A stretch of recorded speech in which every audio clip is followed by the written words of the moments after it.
Hello dear students, welcome to my YouTube channel dream achiever. I am Jitendra. आप सभी को अपने यूट्यूब चैनल ड्रीम अचीवर में स्वागत करता हूं। तो चलिए, अभी तक हमने present indefinite, present continuous, present perfect tense को कवर कर चुके हैं। आज हम प्रेजेंट परफेक्ट कंटिन्यूअस की ओर चल रहे हैं। तो चलिए प्यारे बच्चों, देर न करते हुए हम शुरू करते हैं क्लास। लेकिन क्लास को शुरू करने से पहले मेरी एक रिक्वेस्ट और विनती है, जितने भी प्यारे बच्चों आप लोग मेरे वीडियो को देखते हैं, आप लोग सबसे पहले सब्सक्राइब और शेयर, लाइक और कमेंट ये सारी चीज़ें ज़रूर किया करें। इससे हमारा मनोबल बढ़ता है और हम आपको और अच्छे तरीके से अच्छे नए प्रकार के अच्छे नियमों के साथ वीडियो को स्टार्ट करेंगे। तो चलिए प्यारे बच्चों, सबसे पहले शुरू करते हैं present perfect tense, present perfect continuous tense. तो हम इसको बहुत ही डिटेल से पढ़ेंगे और इस क्लास में हम प्रेजेंट परफेक्ट कंटिन्यूअस को लगभग 80% रूल को कवर कर लेंगे। बस आप लोग वीडियो को पूरा देखा करें और लाइन पे बना रहा करें। अगर आप चैनल को सब्सक्राइब कर लेते हैं तो हमारी वीडियो जैसे अपलोड होती है आप तक नोटिफिकेशन पहुंच जाएगा। तो चलिए देखते हैं।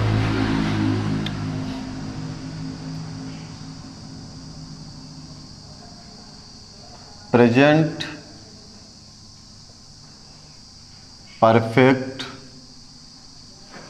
Continuous tense.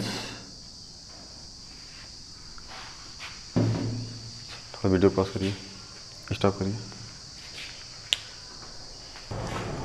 तो चलिए स्टार्ट करते हैं प्रेजेंट परफेक्ट टेंस। अब प्रेजेंट परफेक्ट टेंस में चलिए हम पहले इसका अर्थ समझते हैं कि प्रेजेंट परफेक्ट का मतलब क्या होता है।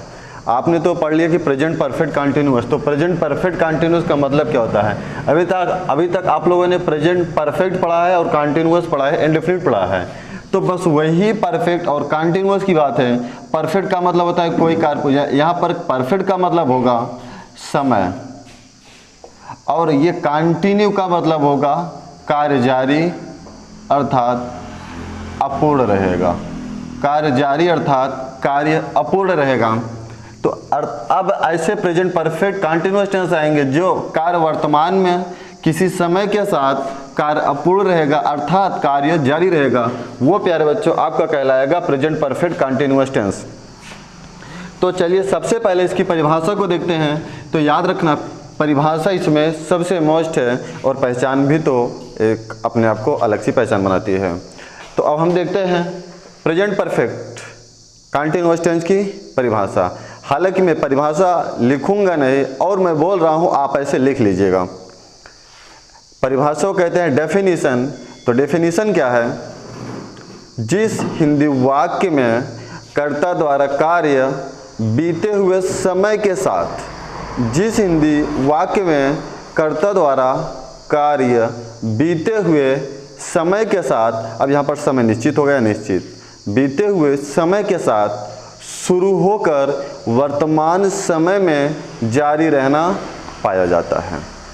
प्यारे बच्चों फिर से एक बार देखिए, जिस हिंदी वाक्य में कर्ता द्वारा कार्य बीते हुए समय से, समय के साथ, समय से अर्थात समय के साथ, उसमें एक समय भी दिया होगा, बीते हुए समय के साथ शुरू होकर वर्तमान समय में जारी रहना पाया जाता है। प्रायः ऐसे सेंटेंसेस का translate present perfect continuous tense में किया जाता है। तो चलिए प्यारे बच्चों, अब हम इसकी पहचान की ओर चलते हैं। पहचान को इंग्लिश में कहते हैं रिकॉग्नाइजेशन।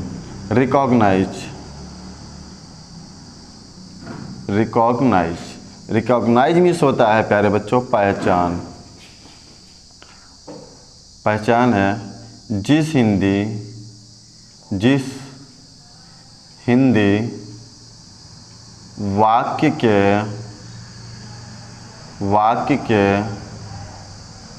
मुख्य क्रिया के अंत में, मुख्य क्रिया के अंत में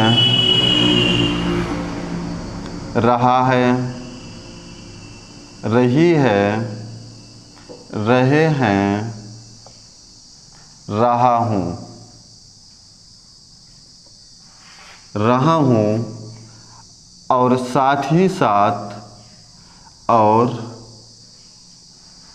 साथ साथ समय का भी बोध, समय का भी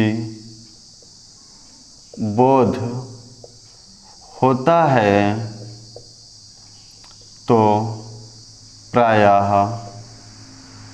ऐसे ट्रांसलेट या ऐसे वाक्य प्रेजेंट परफेक्ट कंटीन्यूअस टेंस में होते हैं। चलिए प्यारे बच्चों, ये आपकी पहचान थी। अब पहचान के बाद आप इसमें देखेंगे रूल को देखेंगे। अब हम रूल की ओर चलते हैं।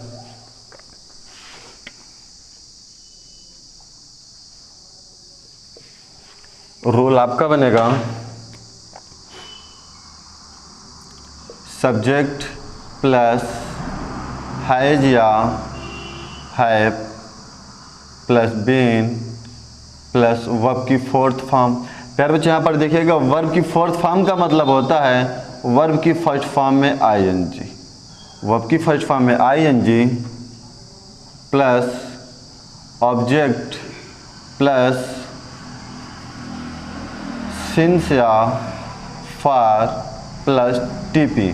प्यारे बच्चे, टीपी का मतलब होता है टाइम पीरियड, टीपी का मतलब होता है टाइम पीरियड। यहाँ पे मैं लिख दे रहा हूँ कि टीपी का मतलब होता है टाइम पीरियड। ये प्यारे बच्चों आपका रोल रहा प्रेजेंट परफेक्ट कंटीन्यूअस का। आप जैसे ही पढ़े हैं, प्रेजेंट का मतलब होता है वर्तमान। अब वर्तमान काल का अर्थ हिंदी में होता है कि वाक्य के अंत में है, हो, हूँ, हैं। ये सब सारी चीज़ें प्रेजेंट टेंस के अंतर्गत आती हैं, जो कि हिंदी वाक्य के अंत में है, हो, हूँ, है ऐसे शब्द आते हैं। अब आप यहाँ पर देखेंगे, पिछली क्लास में परफेक्ट पढ़ चुके हैं और उसमें हेल्पिंग वर्ब लगी थी हैज या हैव। ठीक उसी प्रकार से इसमें भी अगर परफेक्ट आया है तो इसमें भी हेल्पिंग वर्ब आई है हैज या हैव। अब पिछली क्लास में आप पढ़े थे कंटीन्यूअस का मतलब होता है इज या एम या आर, बट यहाँ पर इस चीज़ को ना दे करके आप यहाँ पर जो बीन लगा है ये बी फर्स्ट फॉर्म है।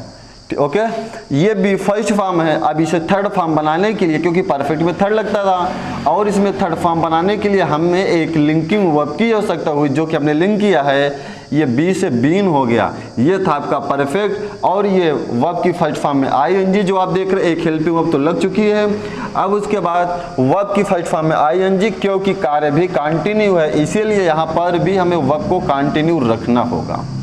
अब उसके बाद ऑब्जेक्ट आपको वही है, और सिंस याद रखना, सिंस जो समय के साथ होता है वो डेफिनिट के लिए होता है, वो डेफिनिट टाइम के लिए सिंस का प्रयोग करते हैं। और सिंस का जो अर्थ हिंदी में निकलेगा वो से निकलेगा, और फार का अर्थ भी हिंदी में जो निकलेगा वो भी से ही निकलेगा।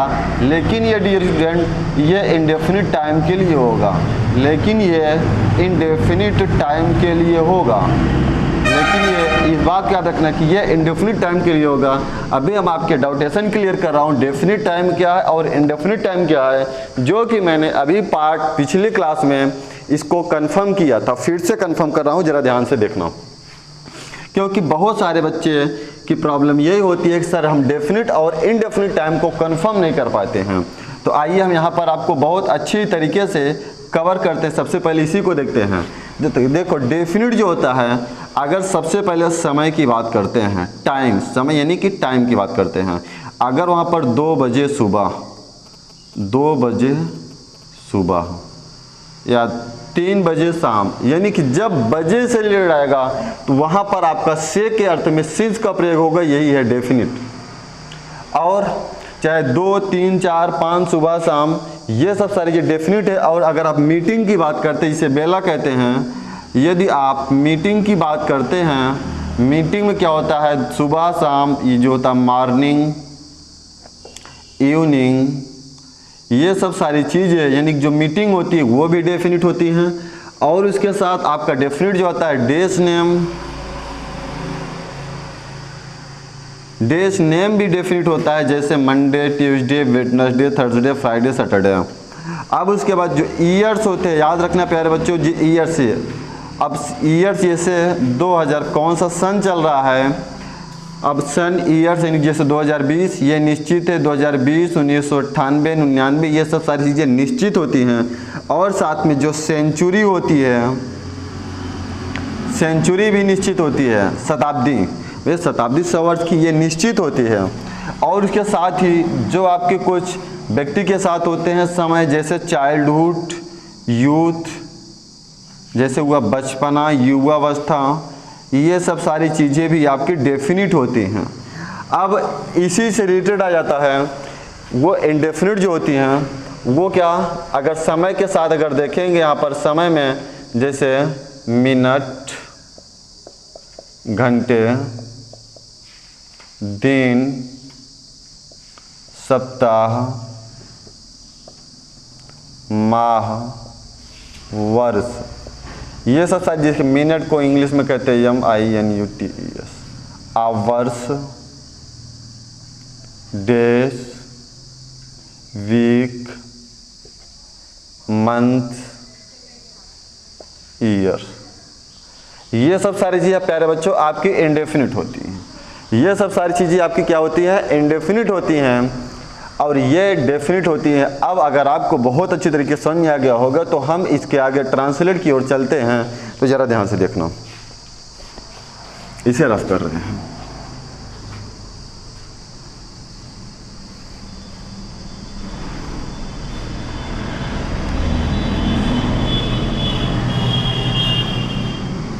चलिए कुछ एग्जाम्पल लेते हैं और ट्रांसलेट करते हैं। एग्जाम्पल्स,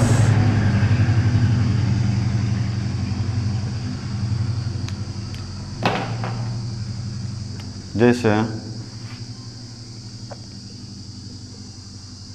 मान ली एक सप्ताह से फूल नहीं तोड़ रहा है, फूल नहीं तोड़ रहा है। अब यहाँ पर प्यारे बच्चों सबसे पहले ट्रांसलेट करने से पहले मैं आपको एक बात बता देता हूँ कि ट्रांसलेट करने से पहले आपको केवल इस बात को ध्यान रखना है यह सेंटेंस किस टेंस का है और कैसा है। इसका translate according to which tense है, यानी कि किस टेंस के अनुसार इसका ट्रांसलेट किया जाएगा। यदि हम इस बात को समझ पाते हैं तभी हम ट्रांसलेट कर पाएंगे, अन्यथा हम ट्रांसलेट करने में असफल हो जाते हैं। तो सबसे पहले हमें इस सेंटेंस को पढ़ना है। अब जैसे मैंने पढ़ा, माली एक सप्ताह से फूल नहीं तोड़ रहा है। अब यहाँ पर रहा है शब्द आया, तो हमें यह पता चला यह सेंटेंस कंटिन्यू है। यह सेंटेंस क्या है, कंटिन्यू है। अब यह सेंटेंस कंटिन्यू, फिर उसके बाद यहाँ पर देख रहे हैं टाइम भी आ गया। अब यहाँ पर जो सेंटेंस कंटिन्यू होगा और साथ साथ से रिलेटेड टाइम भी दिया होगा, तो वो सेंटेंस, यानी कि आपके इतना समझ में आ गया कि ये सेंटेंस अगर से रिलेटेड है तो वो सेंटेंस परफेक्ट है। ठीक है, अब हमें पता चल गया कि यह सेंटेंस प्रेजेंट परफेक्ट का है, और लास्ट में अगर है आ गया तो हमें समझ लेना है कि यह सेंटेंस प्रेजेंट परफेक्ट कंटिन्यूअस का है। तो ऐसे सेंटेंसेस का ट्रांसलेट ऊपर लिखे रूल के अनुसार हम बहुत ही आसानी तरीके से कर सकते हैं। हाँ प्यारे बच्चों, यहाँ पर एक बात मैंने अभी बताना भूल गया कि जो हैज होता है वो सिंगुलर नंबर सब्जेक्ट के साथ होता है। वो सिंगुलर नंबर सब्जेक्ट मैं यहाँ पर लिख दे रहा हूँ, ही, सी, इट, ये आपका रहा सिंगुलर नंबर सब्जेक्ट रहा। और जो ये है ये वी, यू, दे, आए, ये सब के साथ ये प्लूरल नंबर है या किसी और से जुड़े, और यानी एंड से जुड़े, एंड या और से जुड़े कोई नाम आ जाता है प्यारे बच्चों, दो लोग होते हैं तो वो आपका प्लूरल बन जाता है। अगर अकेले नाम है तो वो प्यारे बच्चों हैज ही रहेगा। ये तो हैज बीन होगा और ये हैव बीन। याद रखना, सिंगुलर के साथ हैज बीन और प्लूरल के साथ हैव बीन का प्रयोग होगा। तो आइए देखते हैं ट्रांसलेट बहुत ही आसानी तरीके से होने वाला है। अब सब्जेक्ट क्या है इस वाक्य में, फूल कौन तोड़ रहा है, आपका आंसर निकला माली, तो सब्जेक्ट बना माली, तो हम लिखेंगे द गार्डनर, द गार्डनर। अब माली एक वचन है, हैज लगाना है। अब उसके साथ बीन लग जाएगा, फिर वर्ब की फर्स्ट फॉर्म, आप वर्ब की फोर्थ फॉर्म भी कहेंगे या वर्ब की फर्स्ट फॉर्म में आईएनजी कहें या पार्टिसिपल कहें, बात सेम ही है। द गार्डनर हैज बीन, माली क्या कर रहा है, तोड़ रहा है, तो तोड़ना का यहाँ पर प्लक होगा, प्लक में आईएनजी लगा दीजिए। The gardener has been plucking, अच्छा सॉरी फूल तोड़ रहा है, सॉरी इसमें नहीं आ गया पहले से। The gardener has been plucking, अब क्या तोड़ रहा, ऑब्जेक्ट क्या है, फूल, द फ्लावर। अब उसके बाद सिंस या फार क्या लगेगा, हम यहाँ पर हमारा ये टीपी निर्धारित करेगा एक सप्ताह से। अब एक सप्ताह का कोई नाम नहीं है, जब यहाँ पर कोई नाम नहीं है सप्ताह का, तो ये प्यारे बच्चों अनिश्चित है, अर्थात इनडेफिनिट है। इसके लिए हमें फॉर का प्रयोग करना होगा, फॉर अ वीक। चलिए नेक्स्ट ट्रांसलेट देखिएगा, अगला है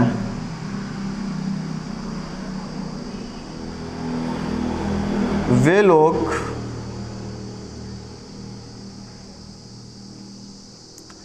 26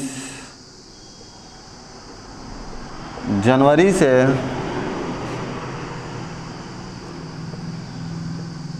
राष्ट्रगान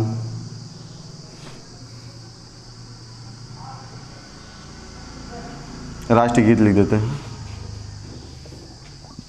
राष्ट्रगीत गा रहे या लिख रहे हैं।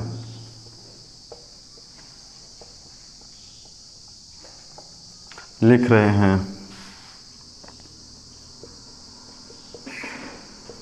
हम लोग प्रातःकाल से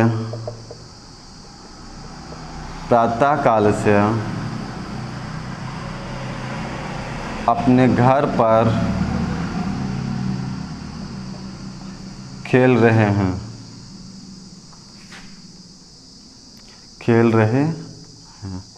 चलिए अब इन दोनों का ट्रांसलेट करिए।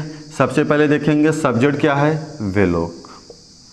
वे लोग के लिए दे का प्रयोग हुआ, फिर हैज या है, वे लोग प्लूरल है तो हैव बीन लगाइए। अब उसके बाद वर्ब क्या है, लिख रहे हैं। कार्य क्या है उन लोगों का, क्रिया, वर्ब का मतलब होता है क्रिया, क्रिया अर्थात कार्य, तो दे हैव बीन राइटिंग। अब ऑब्जेक्ट, वर्ब हो गया, ऑब्जेक्ट क्या लिख रहे हैं, देखिए वर्ब में अगर आप क्या लगाएंगे आपका ऑब्जेक्ट निकलेगा। क्या लिख रहे हैं, राष्ट्रगीत अर्थात national song, national song. Object भी हो गया। अदर वर्ड, यानी अदर वर्ड तो काफ़ी सारी चीज़ें होती है, मैं बता दे रहा हूँ फिर से, ये अदर वर्ड के अंदर आता है, याद रखना अदर वर्ड में क्या क्या चीज़ें आती हैं प्यारे बच्चों।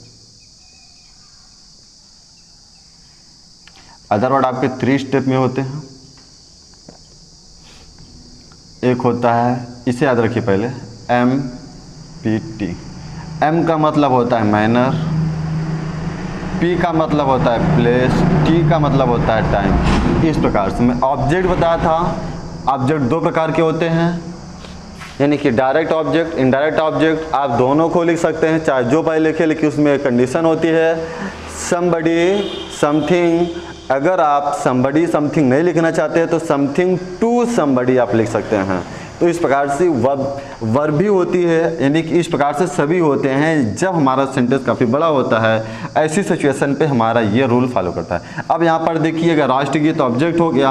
अब यहाँ पर से के अर्थ में क्या लिखेंगे, 26 जनवरी, ये तो डेफिनेट है। अब 26 जनवरी है तो यहाँ पर हम लगाएंगे सिंस 26 जनवरी। अगला है, हम लोग प्रातःकाल से अपने घर पर खेल रहे हैं। हम लोग प्रातःकाल से अपने घर पर खेल रहे हैं। जैसे आप लोगों ने सेंटेंस पढ़ा हो, लास्ट में खेल रहे हैं शब्द आया, तो समझ में आया कि यह सेंटेंस कंटिन्यूअस है और इसके साथ ही साथ इसमें प्रातःकाल से समय भी दे दिया। अब टीपी भी दे दिया, तो हमें समझ लेना चाहिए यह सेंटेंस प्रेजेंट परफेक्ट का है। अब हम इसमें ट्रांसलेट करेंगे। देखेंगे सब्जेक्ट है वी, प्लूरल नंबर है तो लगेगा इसमें हैव बीन। वर्ब क्या है, खेलना। प्ले मिस होता है खेलना, playing. We have been playing, क्या खेल रहे हैं, ऑब्जेक्ट है ही नहीं।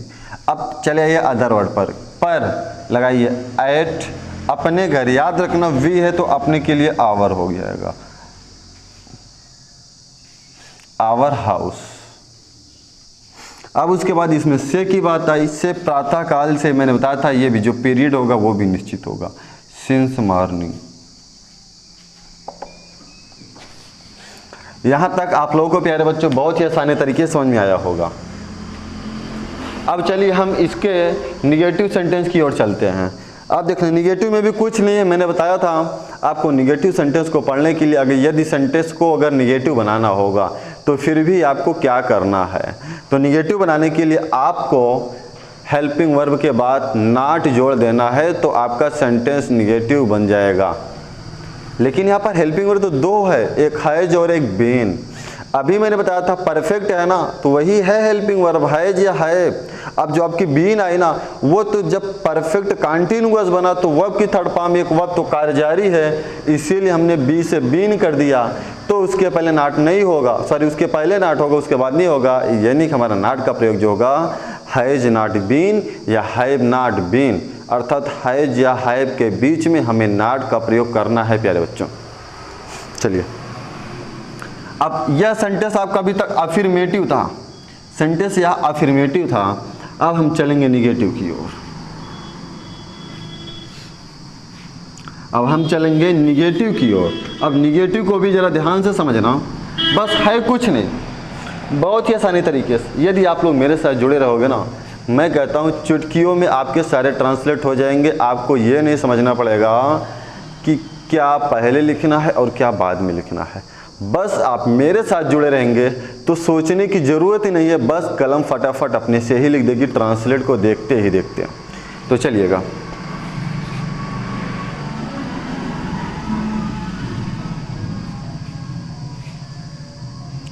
अब निगेटिव सेंटेंस पहले बच्चों आप लोग लिख लीजिएगा, क्योंकि मैं इसके बाद इंटेरोगेटिव से स्टार्ट करूंगा। ये सब्जेक्ट है, हैज या हैव के बाद यहाँ पर आपको नॉट लग जाएगा, बाकी सेम कंडीशन वही रहेगी। You have any no problem, if you have any doubtation you asked me your doubtation and to comment box, यानी कि कमेंट में आप राइट करके मुझसे किसी भी डाउट को क्लियर कर सकते हैं। और if you want to call me, my number is description in this video under in this video. यदि आप लोग मुझसे कॉल करके बात भी करना चाहते हैं, इस डिस्क्रिप्शन में, वीडियो के नीचे डिस्क्रिप्शन में मेरा कांटेक्ट भी है, आप वहां से भी मुझसे अटैचमेंट हो सकते हैं और मुझे कॉल करके अपने डाउट को बहुत ही आसानी तरीके से क्लियर कर सकते हैं। तो चलिए आपको हम यहाँ पर आपको निगेटिव की ओर चलते हैं। निगेटिव में क्या लिखते हैं, अध्यापक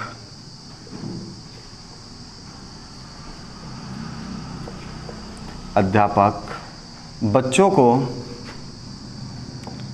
2 दिन, या अध्यापक बच्चों को 3 महीने से पढ़ाने के लिए नहीं आ रहे हैं, या नहीं, यानी कि बच्चों को नहीं पढ़ा रहे से लिखते हैं। अध्यापक बच्चों को 3 महीने से नहीं पढ़ा रहे हैं। चलिए अब इसमें देखते हैं, सबसे पहले सब्जेक्ट को क्लियर करते हैं कि सब्जेक्ट है क्या।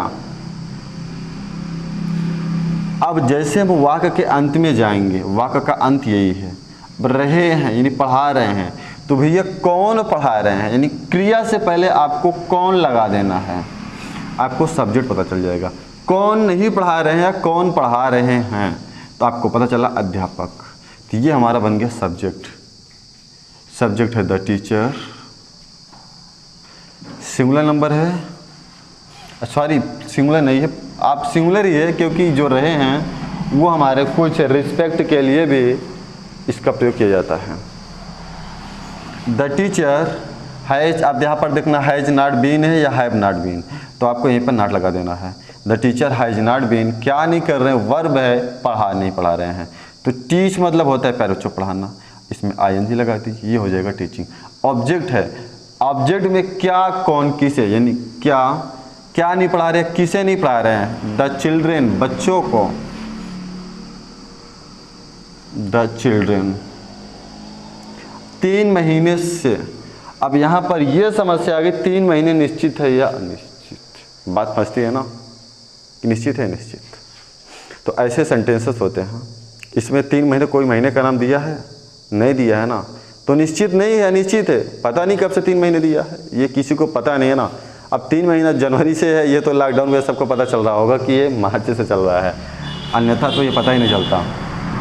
तो यहाँ पर क्या लगेगा, अनिश्चित है तो फॉर लगेगा, फॉर 3 मंथ, फॉर 3 मंथ्स। ये डियर स्टूडेंट्स आपका ये ट्रांसलेट रहा। I hope you will be understand very well. But आप लोग कमेंट करके नहीं बताते हो कि हाँ सर क्लास अच्छी लग रही है, या समझ में आ रहा है या नहीं समझ में आ रहा है। आप लोग बताया करो, आप लोग को बताने में क्या जाता है, इससे मेरा हौसला बनता है। हाँ बच्चे देख रहे हैं, सीख रहे हैं, या पढ़ने वाले बच्चे देख रहे हैं वीडियो, या वैसे अदरवाइज बच्चे वीडियो देख रहे हैं, कम से कम ये भी तो मुझे पता चल जानी चाहिए कि हाँ रियल में कोई वाकई में पढ़ने वाले बच्चे ही मेरा वीडियो देख रहे हैं, मेरा मेहनत जात जा रहा है या नाजात नहीं जा रहा है। तो ये सब बातों का विश्वास आप लोग प्लीज दिलाया करें। आगे देखिएगा, प्रधानमंत्री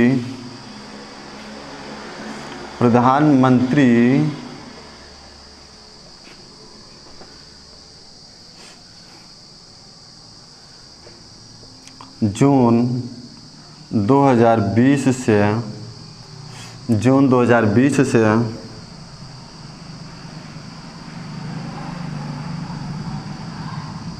लॉकडाउन नहीं बढ़ा रहे हैं। चलिए आपके सामने ये नया ट्रांसलेट आ गया।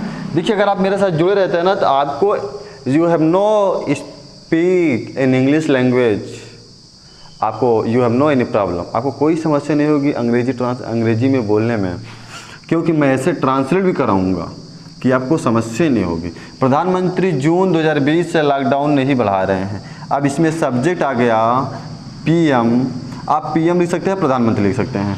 पीएम हैज नॉट बीन, बढ़ाना याद रखना, increasing, has not been increasing lockdown. कब से? जून 2020 से। तो यहाँ पर ये निश्चित है सिंस 2020 जून। प्यारे बच्चों ये आपका ट्रांसलेट रहा। अब यहाँ तक आपको समझ में आ गया होगा, तो हम इंटेरोगेटिव निगेटिव की ओर चलते हैं। अब एक बात यहाँ पर देखिए, अगर हम इंटेरोगेटिव केवल पढ़ाते हैं, थोड़ी इसी में समझ लेंगे तो फ़ायदा आप लोगों के लिए रहेगा, क्योंकि आपको इसमें रूल की आवश्यकता है। PM has not been increasing lockdown since 2020 June. अब यहाँ पर देखिएगा आप लोग, यदि हम वाक्य के पहले क्या लगा देते हैं तभी यही हमारा बन जाता है इंटेरोगेटिव सेंटेंस। अब इंटेरोगेटिव सेंटेंस में आ गया तो ये क्वेश्चन मार्क हो जाएगा। अब यहाँ पर हिंदी में तो फ़र्क कितना पड़ा, वाक्य के पहले क्या लगा देने से सेंटेंस इंटेरोगेटिव बन गया, लेकिन अब इंग्लिश में क्या होगा, जो सेंटेंस इंग्लिश भी इंटेरोगेटिव बन जाए। हाँ बहुत सही जवाब, आप लोगों ने सही कहा कि जो हैज होता है, यानी किसी भी सेंटेंस की जो सहायक क्रिया होती है ना, वो हैज या have, is, am, are, do, या डज, कुछ भी हो, वाक्य के पहले वही आ जाएगा, तो वही यानी क्या कि इंग्लिश के रूप में काम कर जाएगी। यही आपकी हैज है। तो होगा has PM not been increasing lockdown since 2020 June, यहाँ पर हो जाएगा क्वेश्चन मार्क। यही आपका रहा क्या, इंटेरोगेटिव निगेटिव। ध्यान समझना, सब्जेक्ट रूल इसका बन जाएगा इंटेरोगेटिव निगेटिव का, has plus subject plus not plus been plus verb की फर्स्ट फॉर्म में आईएनजी प्लस सब्जेक्ट प्लस इनसे फॉर प्लस टीपी, ये आपका गया रूल। अगर यहाँ पर नॉट आपको नहीं तो नहीं लगाना है ना, नहीं लगाना है तो यहाँ से नॉट भी हट जाएगा, तब रूल क्या बनेगा, has subject, has plus subject plus been plus verb की first form plus object plus इनसे फॉर प्लस टीपी, ये तो आपका बन गया रूल। तो यही बना इंटेरोगेटिव निगेटिव सेंटेंस का रूल। तो आइए अगर आप लोग तैयार हैं तो हम चलते हैं, समझ आ रहा है ना। आइए अगर आप तैयार हैं तो हम लोग इसके आगे की ओर चलते हैं, सीधे चलते हैं इंटेरोगेटिव नेगेटिव सेंटेंस की ओर, सीधे सीधे चौथे रूल की ओर, क्योंकि पहला रूल यही था, दूसरा निगेटिव में था, तीसरा इंटेरोगेटिव में था, चौथा था इंटेरोगेटिव निगेटिव था। तो हम सीधा सीधा इंटेरोगेटिव निगेटिव की ओर चलते हैं विदाउट इन्वेस्ट किए क्या टाइम। आगे देखिएगा। तो ये रफ आप लोग पहचान को अच्छी तरीके से रीड कर चुके होंगे और राइट भी कर चुके होंगे। हम इसे यहाँ पर रफ कर दे रहा हूँ, हालांकि इसे पूरा रफ कर दे रहा हूँ, ज़्यादा अच्छा रहेगा।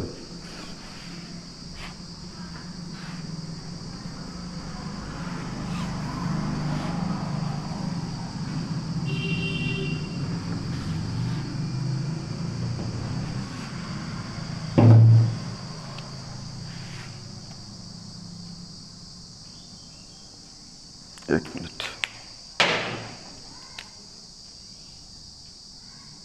इंटेरोगेटिव निगेटिव सेंटेंस, ये रूल है डियर स्टूडेंट्स। आप ये सब चीज़ों को बहुत अच्छी तरीके से देखा करें। पता नहीं आप लोग देखते हो या नहीं देखते हो, मुझे तो डाउट थोड़ा थोड़ा रहता ही है। अब इसमें क्या होगा, हेल्पिंग वर्ब है हैज या हैव, अब plus subject plus not plus been, अब प्लस वर्ब की फर्स्ट फॉर्म में ING plus object plus other word. यहाँ पर क्वेश्चन मत रहेगा। प्यारे बच्चों, ये आपके सामने रूल रहा। अच्छा, एक चीज़ यहाँ पर देखिए, अदर वर्ड के बाद ही लिख सकते हैं, कोई प्रॉब्लम नहीं है। अदर वर्ड के बाद सिंस या फॉर लगाइए, क्योंकि सेंटेंस कभी कभी बड़ा हो जाता है, अदर वर्ड के बाद भी लगता है, कोई समस्या नहीं है। सिंस या फॉर प्लस टीपी, ये आपका रहा रूल। आप रूल को पहले केयरफुली से स्टडी करिए और राइट करिए ऑन योर नोटबुक, तब उसके बाद आइए साथ में।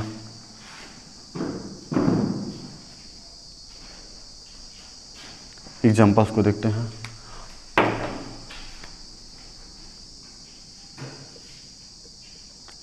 क्या रामू का भाई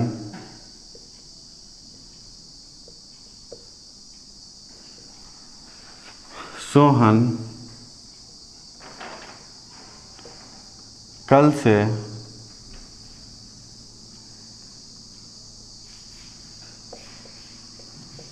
सब्जियां नहीं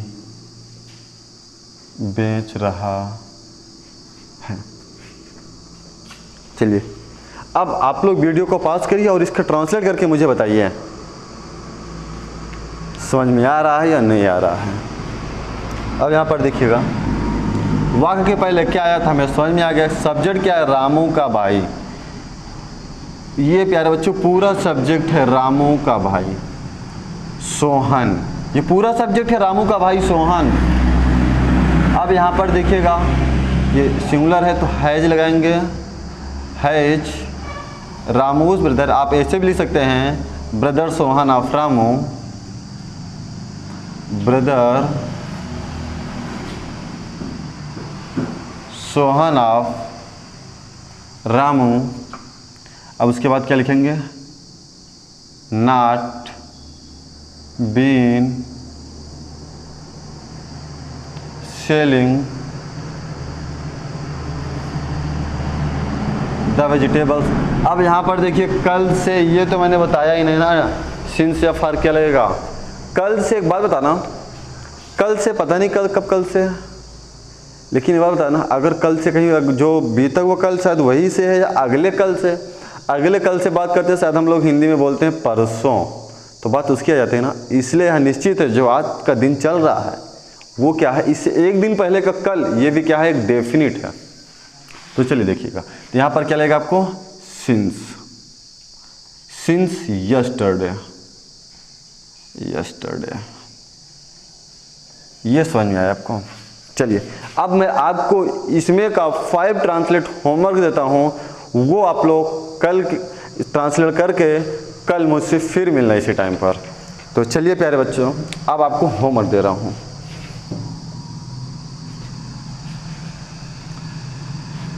इसे रफ कर दूं? चलिए यहीं पे लिख दे रहा हूँ होमवर्क।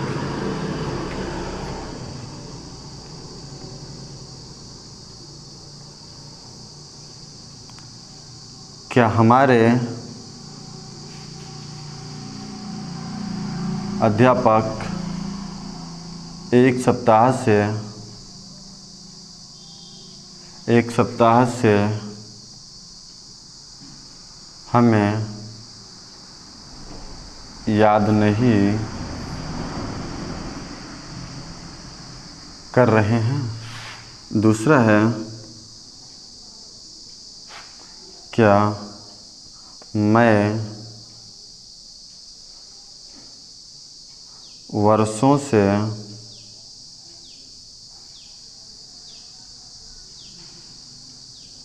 कहानियाँ नहीं लिख रहा हूँ?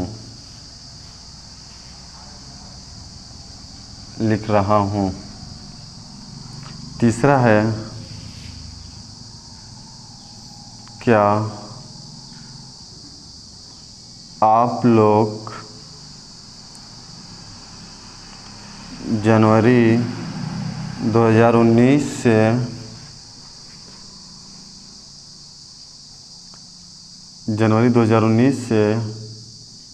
एक दिवसीय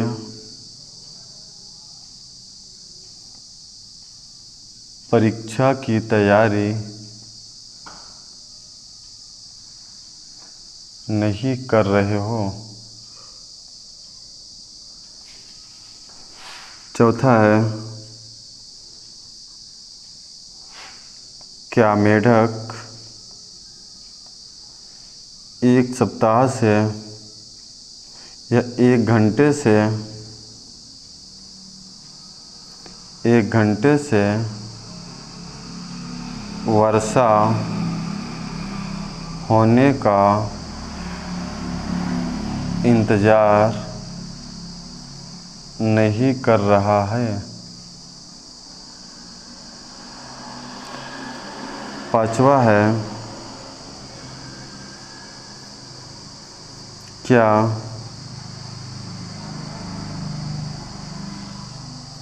वे लोग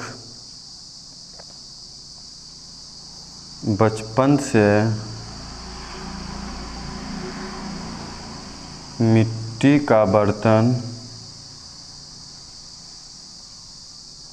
नहीं